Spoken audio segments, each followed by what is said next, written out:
Yo, what's up? Here's a mini lecture on how to trade Mondays. I thought it's really clean, like learning opportunity, so I just wanted to come on here and yap for a little bit. So as you can see here, this week was pretty clean. We formed a weekly S&T fill and expanded away from it. Already got 3 days of expansion away from it, which is very important, into a new weekly open. Where's the weekly can open? Right here or somewhere around here. Hold up, let me just remove this so it's a bit better.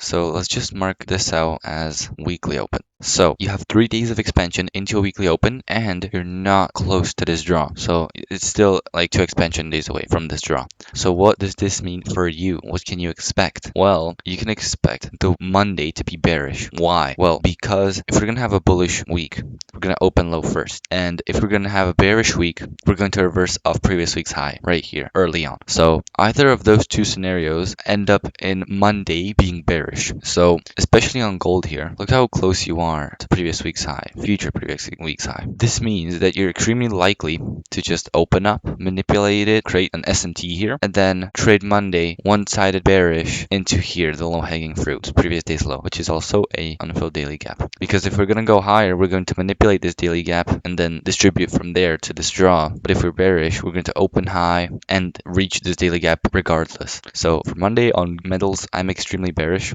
just because of these reasons stated right here.